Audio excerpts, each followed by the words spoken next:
7장 설교의 출발과 단계적 발전입니다. 자, 이제 우리가 설교를 하려면 설교 본문을 어떻게 찾을 것인가, 이 부분입니다.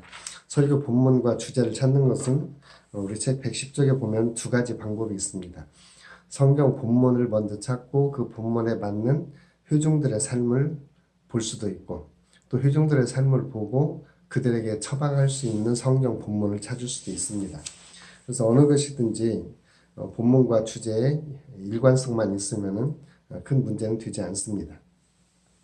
그래서 설교자는 성경을 보면서 사회를 보고, 또 성경을 보면서 사회가 이 성경을 어떻게 적용할 것인가, 그 다음에 설교자가 전하는 설교 말씀을 회중들은 어떻게 받아들일 것인가, 또 하나님과 회중 사이는 어떻게 소통을 해야 될 것인가, 뭐 이런 부분들을 다 감안을 해서 설교를 하는 것이죠. 성경 본문을 찾고 그 본문에 맞는 주제를 전하고 그리고 설교를 선포를 하는 것이죠. 그래서 설교자는 무엇보다도 이 본문을 찾는 데 있어서 사무엘과 같은 자세, 주여 말씀하옵소서 종이 듣겠나이다, 이런 자세가 설교자들에게 필요합니다. 이제 설교자들을 위해서 본문을 찾는 그런 원리를 이렇게 5가지를 제시하고 있어요. 그래서 110쪽 첫 번째 보면 본문 선정할 때 좀 기도하고 묵상을 좀 많이 하라는 거죠. 하나님이 무슨 말씀을 주시려고 하는지, 그리고 회중이 무엇을 필요로 하는지 하나님이 좀 알려주시라고, 그래서 기도하고 묵상하는 것이 필요합니다. 그리고 두 번째로 설교자는 본문을 충분히 이해할 수 있는 본문을 선택해야 됩니다. 저희도 본문을 보면 잘 모르는 본문이 있기도 하고요. 또 본문의 단어가 난해해서 혹은 역사적인 배경을 잘 몰라서 해석하기 어려운 그런 성경 본문들이 있습니다. 이러한 부분들은 설교자가 충분히 노력을 해서 해야 되는데, 성경 본문에 대해 잘 모르고 설교하는 것은 좀 위험한 설교, 탈선된 설교가 될 수 있다고 하는 것입니다. 그 다음에 세 번째로 회중에게 친숙하지 않은 새로운 본문만을 찾는다거나, 또 회중들이 좋아하는 그런 구절만 찾는 것, 이런 부분은 굉장히 경계해야 될 자세이기도 합니다. 왜냐하면 성경 우리에게 하나님의 말씀을 계속해서 전해주고 있거든요.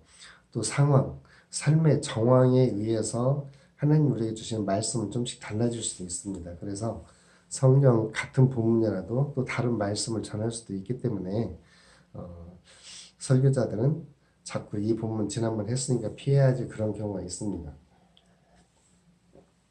좀 웃기는 이야기인데, 제가 이번 주 설교가 요한복음 11장입니다.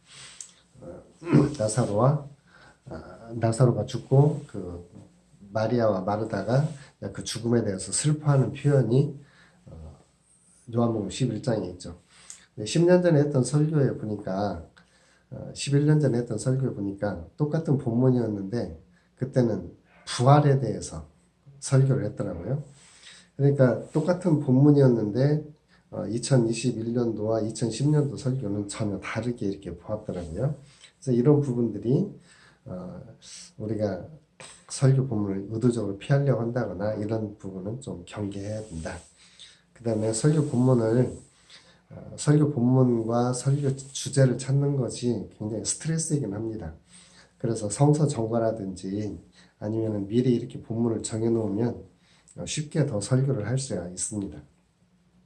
뭐 연속 강해도 좋은 거죠. 연속 강해, 성경 한 권을 연속으로 강의한다거나 아니면 어떤 주제를 강의해 나가는, 이렇게 하면 주제를 쉽게 찾을 수 있고 성경 본문도 쉽게 찾을 수가 있습니다. 그리고 이제 성경 본문은 이렇게 한 장 혹은 한 단락 이렇게 해서 하는 게 좋고요. 뭐 로이드 존스 같은 경우는 뭐 성경 한 절에서도 상반절 이것만 가지고도 설교 한 편을 만들고 굉장히 우리가 보기엔 읽기 지루한 그런 설교를 많이 만드는데, 우리가 그런 탁월한 은사가 있으면은 그렇지만 보통 한 단락 정도 이렇게 본문을 정해놓으면 좋겠다라고 하는 겁니다. 111쪽 해석을 위한 다양한 접근 방법인데, 일단 설교자는 그 나라 모국어로 설교를 합니다. 그런데 원래 성경은 히브리어나 헬라어로 기록되어 있고 그 히브리어나 헬라어로 기록된 성경을 우리 성경으로 번역을 한 거죠. 그래서 이제 우리가 번역본 성경을 우리는 예전에서 사용합니다. 그래서 이 번역본이 원본의 의미를 충분히 다 담고 있는가? 이런 부분은 뭐 우리로서는 좀 부족한 부분이기도 합니다. 어학적인 실력이 좀 딸려서 부족한 부분이긴 한데, 가능하면 할 수 있다면 한글 성경도 다양한 역본들이 있습니다. 전에 우리가 예전에서 쓰던 책이 개역판이었죠. 그리고 지금 쓰는 건 개역 개정, 그리고 새번역, 공동번역, 그다음에 현대인의 성경, 현대어 성경, 이런 한글 번역본 성경이 있습니다.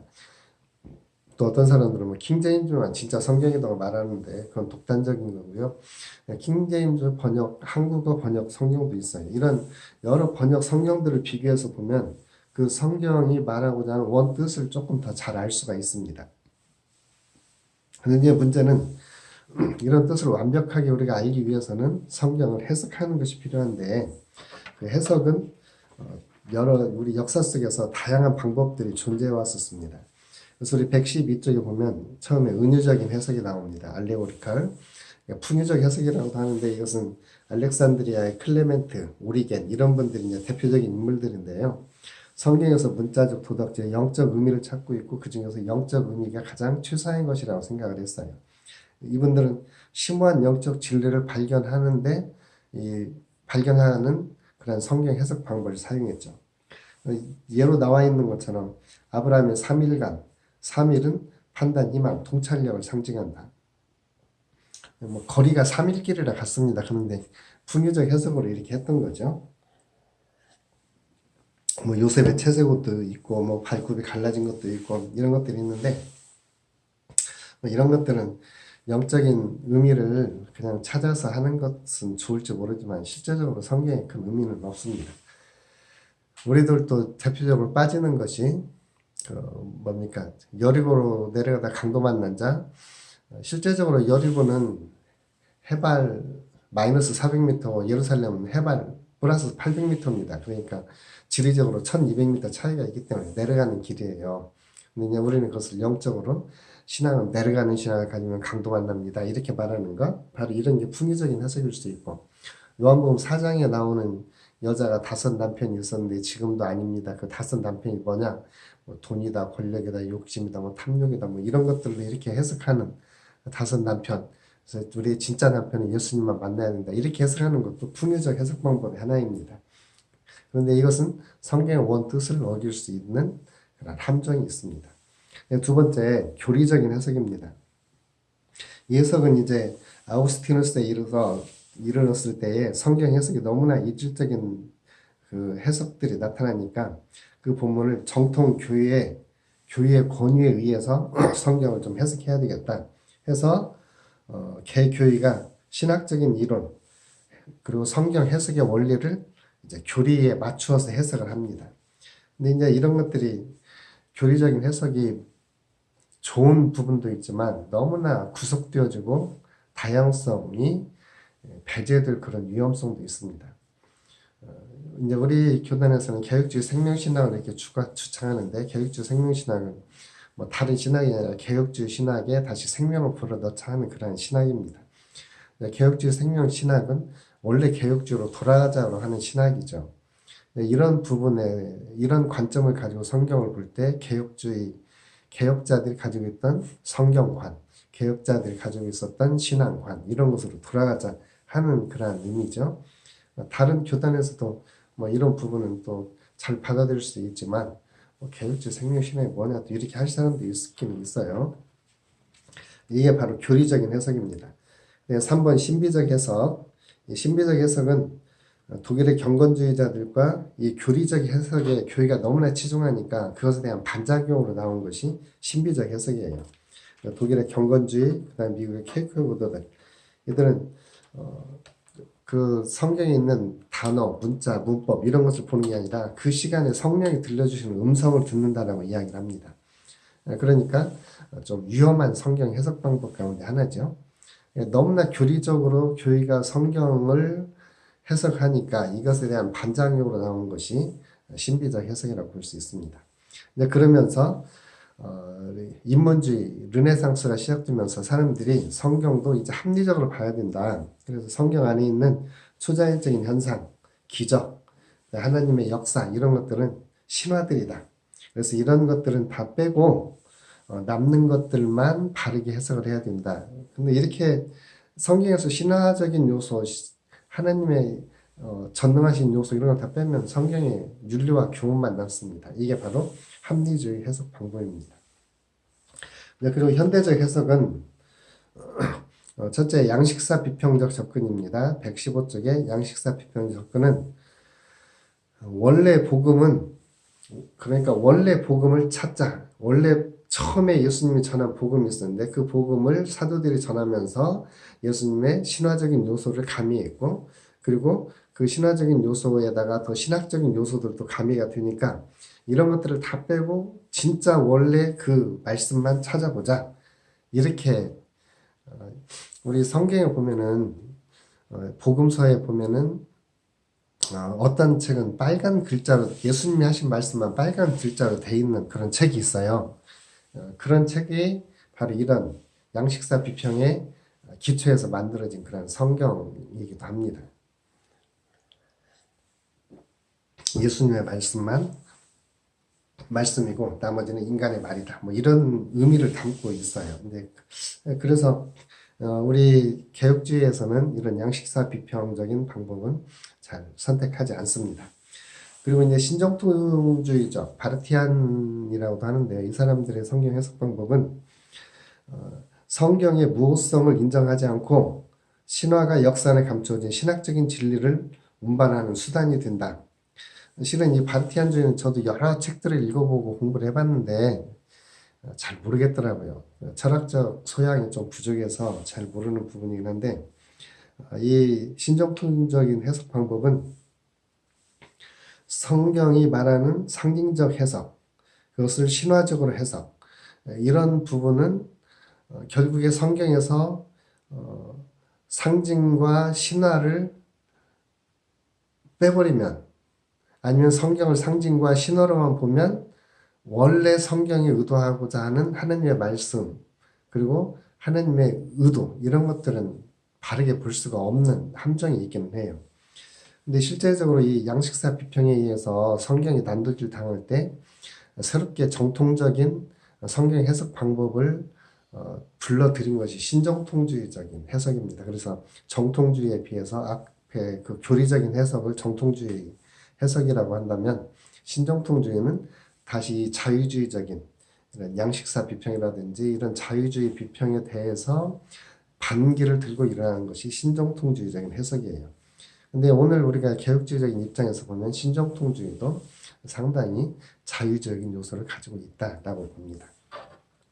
그 다음에 이제 불투만의 반신화적 실존적 성경 해석 방법인데 여기는 성경에 나타나 있는 신화적인 요소, 성경에 나타나 있는 기적 이런 것들을 다 제거를 했을 때만 성경의 참된 의미를 알 수 있다라고 이야기를 하면서 성경의 역사, 성경이 하느님의 말씀 이런 것들을 완전히 다 부인하는 이러한 자료로 가는 것이 신정통 뭡니까? 이 반신화적이고 실존적인 성경 해석 방법이죠. 그래서 이 불투만 이분도 굉장히 우리가 볼 때는 굉장히 자유주의자이고 극단의 자유주의적인 노선을 걷고 있는 사람입니다. 그래서 이런 부분 우리가 있다라고는 좀 알고 이런 해석 방법은 권하지 않습니다. 우리 개혁주의에서 원하는 그런 성경 해석 방법은 6번 문법적, 역사적, 신학적 해석 방법입니다. 이것은 이제 우리 개혁주의자들이 해석했던 방법이기도 하고요. 여기서 문법적인 부분에서 그들의 수사학적인 양식, 어휘, 문학적인 요소를 연구하고 해석해서 본문이 기록된 당시 삶에서 역사적인 사실을 연구하면서 성경을 이해하려고 하는 방법이 바로 이 문법적, 역사적, 신학적 해석 방법입니다. 이제 신학적인 해석 방법은 성경에 담고 있는 진리를 하나님의 관점에서 이해하는 부분, 철저히 상황을 바라보면서 역사적인 상황 속에서 하나님이 처방하셨던 하나님의 말씀, 이것을 보는 방법이기도 합니다. 근데 이제 또 이 말씀이 우리들에게 굉장히 중요한 방법이긴 한데 또 하나는 이런 어려움도 있어요. 성경에 기록되던 당시의 시대적인 상황과 이제 우리가 보는 그 시대적인 정황은 좀 다를 수도 있습니다. 그렇다면 과거의 성경에 기록될 당시에 하나님이 의도하신 것과 지금 이 현 시대에 이 말씀을 적용하는 데 있어서는 좀 차이가 있겠죠. 이제 그래서 뭐가 필요하냐면 해석이 필요하고 적용이 좀 필요한 부분입니다.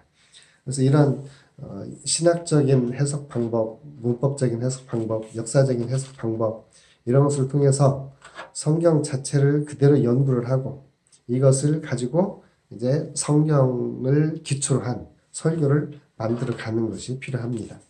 그래서 이제 설교자는 이런 성경 해석 방법을 적용을 할 때 실제적으로 이제 어떻게 해야 되느냐? 우리 117쪽에 보면 3번 설교자가 통과해야 할 세 단계 있습니다. 이제 첫째가 서기.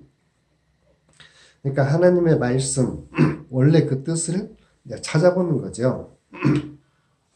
성경이 기록되어진 하나님의 말씀이면 그 하나님의 말씀이 기록될 때 그 말씀이 가지고 있었던 의미, 이것을 찾아보는 거예요.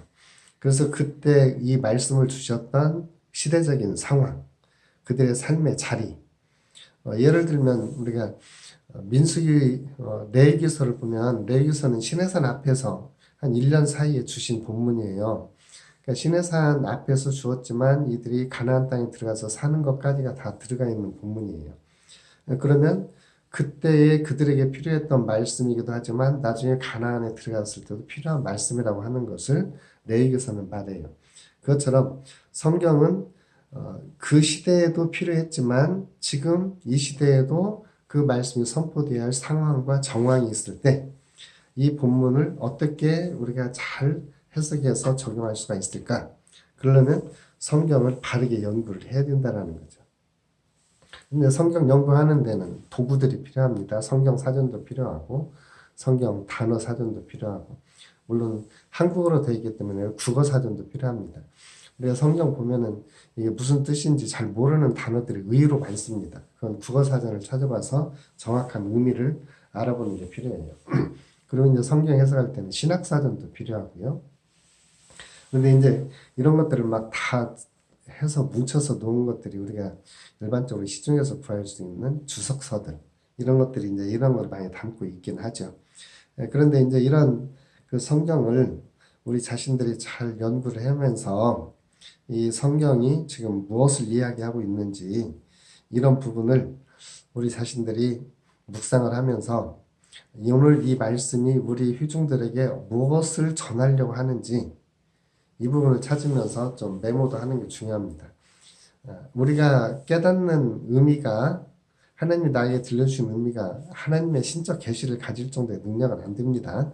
그런데 내가 들은 것, 내가 들은 것, 내가 은혜 받은 것 이것이 마치 하나님이 주신 성경적 권위와 같은 그를 권위에 놓으려고 하는 이런 함정에서는 우리가 벗어나야 됩니다. 저도 이렇게 사람들을 대할 때 보면 사람들이 그런 말을 많이 합니다. 하나님 내게 주신 말씀이다. 그러면서 성경을 왜곡되게 해석하고 적용하는 사람들을 의외로 많이 봅니다. 그래서 이런 위험성을 우리가 다시 한번 깨닫고 성경 그대로 연구하는 것이 필요하다. 이게 석이라면 주에는 그 성경 있는 그 본문이 지금 우리에게 무엇을 주려고 하는지. 그래서 이제 여기 주의 부분에서는 묵상도 필요하고 기도도 많이 필요합니다. 왜냐하면 지금 그 성경을 주셨을 때의 삶의 자리하고 지금의 삶의 자리는 달라요. 지금의 삶의 자리에 오늘 이 본문을 통해서 하나님이 무엇을 들려주시거나 무엇을 전하고자 하고 무엇을 들려주고자 하는지 이 부분을 찾는 것이 중요합니다. 그래서 여기서 기도도 하고 묵상도 하고 그러면서 하나님이 이 설교를 통해서 이 본문을 통해서 무엇을 전하려고 하는지 이것을 설교자는 찾는 것이 중요합니다. 그리고 이 설교를 통해서 하나님을 회중들이 만나는 게 필요하죠. 그래서 그 하나님을 만날 수 있도록 설교자는 성경 본문을 정확하게 해석해서 전해주는 게 필요합니다. 네, 이제 설교의 적용 부분입니다.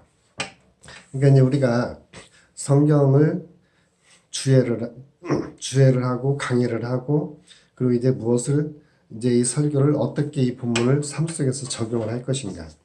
실제 삶의 적용 이 부분은 학자들에 따라서 좀 다릅니다. 어떤 분은 회중들이 그 말씀을 듣고 적용하도록 그건 회중에 맡겨라 이런 분도 있고 또 회중들은 그렇게 영리하지 않기 때문에 적용하는 것까지도 설교자가 해줘야 된다 이렇게 말을 하고 있습니다. 뭐 다 장단점이 있겠지만 일단은 우리는 적용을 하는 부분까지는 나가야 된다라고 이야기를 합니다. 왜냐하면 이 말씀이 실제 적용되지 않으면 이 말씀은 그냥 허공에 비치는 메아리가 될 수 있습니다. 그래서 충실하게 서기하고 주의하고 그리고 이것을 실제 삶에서 잘 적용할 수 있는 데까지 나가야 된다. 그래서 이제 어떻게 우리가 적용을 할 것이냐. 물론 적용만 놓고 보면은 적용에만 초점을 맞추어서 설교하는 건 아니겠죠. 그러나 적용 부분이 설교에 있어서는 최종적인 목표가 되어야 한다고 하는 것은 중요한 부분입니다. 왜냐하면 설교를 듣고 그 설교에 의해서 내가 하나님 앞에 반응을 보이고 하나님이 원하시는 것을 받아들여서 하나님이 원하는 자리로 나가는 이게 설교라면 그 설교했을 때 사람들이 그 설교에 대해서 어떻게 반응하고 그리고 그 설교에 대해서 어떻게 적용하는가 이런 부분은 중요합니다. 우리 사도행전 2장에 보면 오순절날에 베드로가 설교를 합니다. 그 설교를 들었던 사람들이 어찌할꼬 하면서 통회하고 하나님 앞에 돌아오는 모습이 보이죠. 반면에 사도행전 7장에 보면 그 스데반이 설교를 하는데 그 설교를 듣고 사람들은 이를 갈면서 스데반을 죽입니다. 어찌 보면은 설교의 적용에 있어서 다른 점이에요. 베드로의 설교는 죄인들이 하나님께 돌아오기를 원하는 그런 설교였다면 스데반의 설교는 물론 그런 의미도 있지만 죄인들이 회개하고 돌아오기에는 적용을 못했던 설교인 것 같기도 해요. 설교 내용으로 보면 스데반의 설교가 훨씬 많은 양을 담고 있고 풍성한 내용이잖아요. 그럼에도 불구하고 설교의 적용이 베드로는 죄인들을 부르시는 하나님의 그 사랑으로 돌아오라고 하는 이러한 설교였다면 스데반은 그 적용이 좀 거기까지 안 된 것 같기도 해요. 그래서 반대로 베드로 앞에서는 사람들이 회개를 했지만 스데반의 설교는 듣고 이를 갈면서 스데반을 죽이려고 했던 거죠. 그래서 설교의 적용이 참 필요합니다. 뭐 우리 책에 나와 있는 것처럼 나단이 다윗의 면전에 가서 책망했을 때 비유를 들어서 이야기하잖아요. 그러면서 그 비유에 그 사람이 바로 당신이다라고 했을 때 다윗이 내가 하나님 앞에 범죄하였습니다라고 이렇게 고백을 하죠. 그러니까 우리가 비상적으로 듣는 것과 구체적으로 적용하는 것은 완전히 다릅니다. 그래서 설교가 효과적인 적용을 설교의 적용 이 부분은 필요합니다. 그런데 이제 이 적용도 대상에 따라서 또 뭐 지역에 따라서 좀 다를 수 있죠.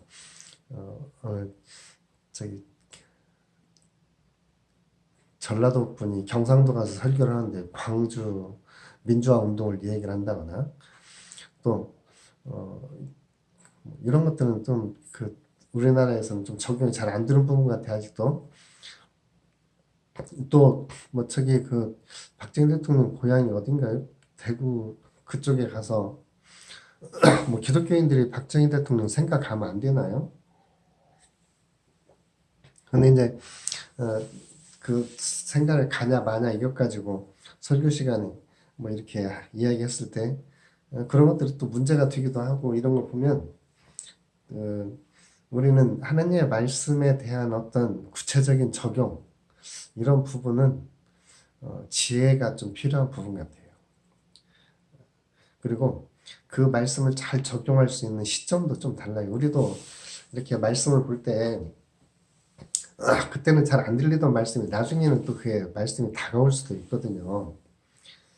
또 암송하고 외웠던 말씀이지만 실제적으로 적용이 안 되다가 어느 한순간에 그것이 또 나에게 적용이 되어줄 수도 있거든요. 여호와는 나의 목자시니 내가 부족함이 없다.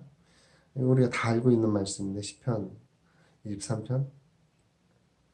그런데 실제로 이 말씀을 내 삶 속에 적용할 때 어느 시점에서는 적용이 안 되는데 어느 시점에서는 너무나 우리의 마음에 와닿고 실제적으로 적용할 수 있고 위로를 받았던 이런 적들도 있거든요.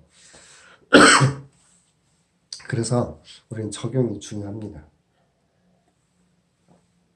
그래서 이제 우리 책 123쪽에 보면 효과적인 적용을 위해서 예화를 잘 쓰면 좋다. 예화를 잘 쓰면. 그 다음에 두 번째로는 여러 선택의 경로를 주고 회중들이 선택할 수 있도록 적용을 본인이 결단해서 선택할 수 있도록 내리는 것도 좋다. 세 번째, 암시하거나 제안하는 형태의 적용. 참 이렇게 했으면 좋을 것 같아. 예수님이 이렇게 하면 좋겠다라고 예수님이 생각하십니다. 그러면은 예수님이 이렇게 좋겠다라고 말하니까 나도 예수님이 좋은 거 해야지 이렇게 적용을 할 수가 있겠죠. 또 하나는 실제적으로 삶 속에서 예수님 만나서 삶이 변한 것들을 간증으로 적용을 해볼 수도 있습니다. 근데 이제 이런 건 간증이라든지 이런 건 좀 짧게 해야죠. 짧고 시간이 오래 걸리지 않게. 만약에 이게 간증이 길어지고 예화가 길어지면 나중에 설교에 탈선할 위험성이 있습니다. 예수 믿으면 사람이 변화됩니다. 어떤 사람이 예수는 믿는데 희망이 없었어요. 군인이었는데 군대에서 사고를 쳐서 진급이 안 돼요. 근데 군인이 진급 안 되는 건 우리가 생각한 것보다 의외로 힘든 것 같더라고요. 그래서 그 목사님이 사단장을 만나서 누구 있는데 좀 진급 좀 시켜주세요. 그랬더니 사단장님이 그러더래요.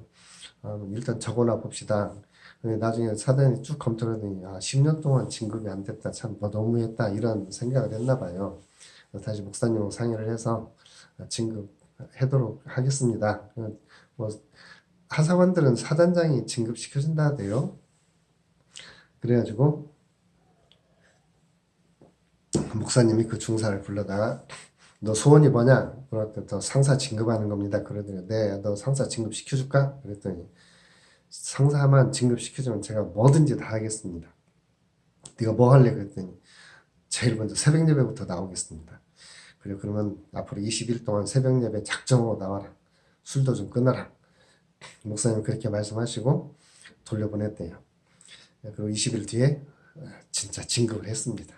근데 그 사람이 그것을 계기로 180도 사람이 바뀌어졌어요.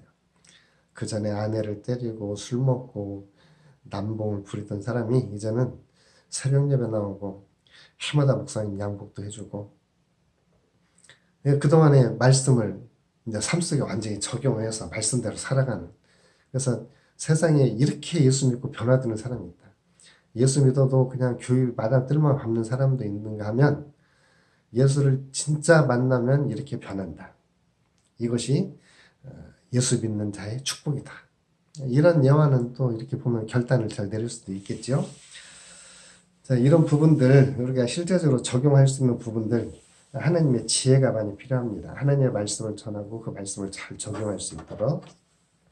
그래서 이제 우리 책 124쪽에 보면 성경적 설교를 위한 서기의 과정에 신뢰가 있는데 먼저 성경 본문을 좀 찾고 본문의 여러 번역들을 보고 그 다음에 단어들의 순수한 의미를 찾아보고 여러 주석들, 책들, 설교자들 책 찾아보고 그리고 이 말씀이 나한테 무엇을 주려고 하는지 그리고 역사적, 문자적, 문법적 이렇게 좀 해석도 해보고 그러고 나서 이것이 우리의 신학과는 어떤 관련이 있는지 그리고 이제는 내가 이 성경을 어떻게 적용할 것인지 그렇게 해서 우리는 새로운 설교를 또 하나의 설교를 만들어 가는 겁니다.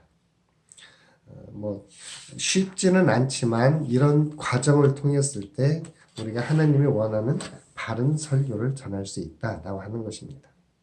이런 좋은 설교자가 되기를 주님으로 축복합니다.